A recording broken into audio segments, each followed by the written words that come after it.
இது குறித்து தங்களுடைய கருத்துக்களை பகிர்ந்து கொள்வதற்காக மூத்த பத்திரிகையாளர் திருமிகு தராசு ஷியாம் அவர்கள் இணைகிறார். அவரிடம் பேசலாம்.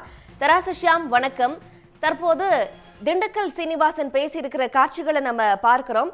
முதலமைச்சர் வேட்பாளரை எடப்பாடி பழனிசாமியை அறிவிக்க முடியாது, இன்ஸ்டெட் அண்ணாமலை தான் முதலமைச்சர் வேட்பாளர் அப்படின்னு பாஜக தரப்புல இருந்து சொல்லப்பட்டதாகவும் அதனாலதான் கூட்டணியிலிருந்து விலகி இருக்கிறோம் அப்படின்னு அவர் தற்போது விளக்கம் அளித்திருக்கிறாரு.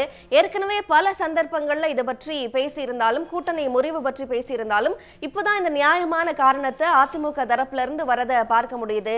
அண்ணாமலை ஜெயலலிதாவை ஊழல்வாதி அப்படின்னு விமர்சிச்சது தொட்டு பல காரணங்கள் முன்வைக்கப்பட்டன. ஆனா இப்போ முதலமைச்சர் வேட்பாளரா எடப்பாடி பழனிசாமியை ஏற்க பாஜக மறுத்திருக்கிறாங்க அப்படின்ற விளக்கம் தற்போது அளிக்கப்பட்டிருக்கு. இதை நம்ம எப்படி பார்க்கணும்? தந்தை பெரியார் அடிக்கடி சொல்வார், பூனைக்குட்டி பையை விட்டு வெளியே வந்து விட்டது என்று. உண்மையான பொருள் என்னவென்றால், எப்போதாவது ஒரு நாள் உண்மை வெளியே வந்தே தீரும். இப்போது அந்த அரசியல் உண்மை வெளிவந்திருக்கிறது. பல்வேறு காரணங்கள் கூறப்பட்டன பாரதிய ஜனதா அதிமுக கூட்டணி முறிவுக்கு. உண்மையான காரணம், திரு எடப்பாடி பழனிசாமி அவர்களை முதலமைச்சர் வேட்பாளராக ஏற்றுக்கொள்ள பாரதிய ஜனதா தலைமை மறுத்தது என்பதுதான். திண்டுக்கல் சீனிவாசன் அவர்கள் அவ்வப்போது இது போன்ற உண்மைகளை எல்லாம் கூறுவார். ஜெயலலிதாவின் மர்ம மரணத்துக்கு அது காரணம் இது காரணம் என்று சொன்ன போது, எங்களை மன்னித்து விடுங்கள், அவர் இட்லி சாப்பிட்டுக் கொண்டிருக்கிறார் என்று நாங்கள் சொன்னதெல்லாம் போய் என்று பகிரங்கமாக ஒரு பொதுக்கூட்டத்திலேயே அவர் பேசினார். இது போல பல விஷயங்கள் எங்களை சேர்த்து வைத்ததே மோடி அவர்கள் தான் என்று ஒரு முறை சொன்னார். இப்படி அவ்வப்போது அவர் கூறுவது உண்மையாகத்தான் இருக்கும். அது கதையல்ல, நிஜம். அந்த வகையிலே திரு அண்ணாமலை அவர்கள் தான் முதலமைச்சர் வேட்பாளர், அதற்கு நீங்கள் ஒத்துக்கொண்டுதான் ஆக வேண்டும் என்று பாரதிய ஜனதா தலைமை வற்புறுத்தியதான் எடப்பாடி பழனிசாமி அவர்கள் பாரதிய ஜனதா கூட்டணியை விட்டு வெளியே வந்திருக்கிறார் என்பது நிரூபணமாகிறது.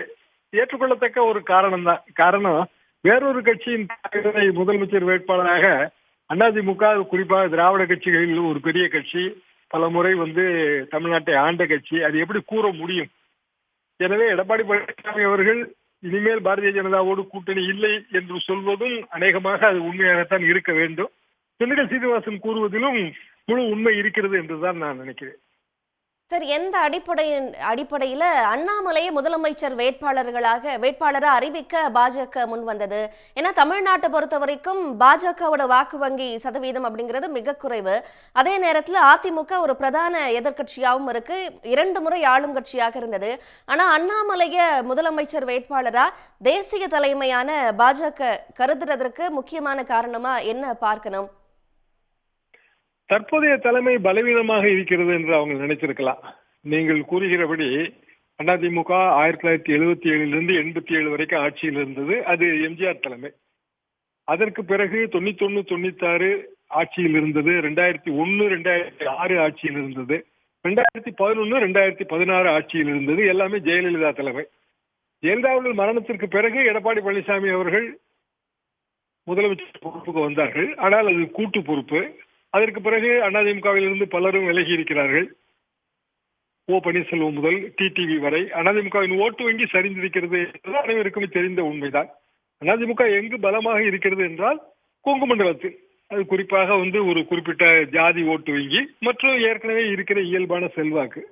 இப்படியான சூழ்நிலையில் இதுதான் சரியான தருணம் என்று கூட பாரதிய ஜனதா தலைமை நினைத்திருக்கலாம். தொடர்ந்து நீங்கள் பாரதிய ஜனதா வியூகத்தை பார்த்தால், மாநில கட்சிகளை உடைத்தல், மாநில கட்சிகளை மிரட்டி பணிய வைத்தல், அதன் மூலமாக தங்கள் ஆதிக்கத்தை அந்த மாநிலத்தில் செலுத்துதல். ஜார்க்கண்ட் மாநிலத்தில் என்ன நடந்து கொண்டிருக்கிறது? ஹேமந்த் சோரனை கைது செய்யப்படுவார் என்கிற மாதிரி தான் செய்திகள் வருகின்றன. அவரும் அவரது மனைவியை முதலமைச்சர் பதவியிலே அமர வைப்பதற்கான பூர்வாங்க ஏற்பாடுகளை செய்துவிட்டார். அவர் போட்டியிடுவதற்கு ஒரு எம்எல்ஏ தனது பதவியும் ராஜினாமா செய்தே கிட்டத்தட்ட 1 மாசம் ஆக போகிறது. இப்படி ஒவ்வொரு மாநிலத்திலும் இப்படியான வியூகங்களை பாரதிய ஜனதா வகுப்பதால் இதையும் நாம் ஏற்றுக்கொள்ளத்தான் செய்ய வேண்டியிருக்கிறது. நாம் புள்ளி விவரப்படி பார்த்தால் அதிமுக பெரிய கட்சி, திராவிட கட்சிகளில் ஒரு கட்சி, பல ஆண்டுகள் மாநிலத்தை ஆட்சி செய்த கட்சி. பாரதிய ஜனதாவுக்கு அந்த ஓட்டு பலம் இல்லை. அண்ணாமலை அரசியலுக்கு வந்தே தான் ஆகிறது. என்றாலும் இது போன்ற முயற்சிகளில் பாரதிய ஜனதா பிற மாநிலங்களில் ஈடுபட்டிருக்கிறது. மோடஸ் ஆபரண்டி என்று சொல்வார்கள், எம்ஓ. பாரதிய ஜனதாவின் அரசியல் எம்ஓ. எனவே திண்டுக்கல் சீனிவாசன் கூறுவதிலே உண்மை இருக்கும். அதுபோக அவர் இன்றைய தேதிக்கு அதிமுகவின் பொருளாளர். அதிமுகவிலே 3வது பெரிய பதவி. அவைத்தலைவர், பொதுச் செயலாளர், பொருளாளர். அதில் அவைத்தலைவர் என்பவர் பெரிய அதிகாரங்கள் கிடையாது. ஆனால் பொதுச் செயலாளருக்கும் பொருளாளருக்கும் பெரிய அதிகாரங்கள் இருக்கின்றது. பொருளாளராக இருக்கிற திண்டுக்கல் சீனிவாசன் கூறுவதால் அதை நாம் உண்மை என்றுதான் கொள்ள வேண்டும். நிச்சயமாக சார். எடப்பாடி பழனிசாமி மேல பாஜகவோட தேசிய தலைமைக்கு நம்பிக்கை இல்லை. ஒரு வலுவான தலைவரா எடப்பாடி பழனிசாமிய பாஜக தலைமை பார்க்கல.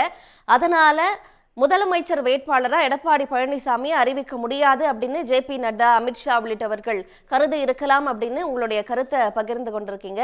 இணைப்பில் வந்து கருத்துக்களை பகிர்ந்து கொண்டமைக்காக மிக்க நன்றி. உடனுக்குடன் செய்திகளை தெரிந்து கொள்ள சன் நியூஸ் பெல் ஐகானை கிளிக் பண்ணுங்க.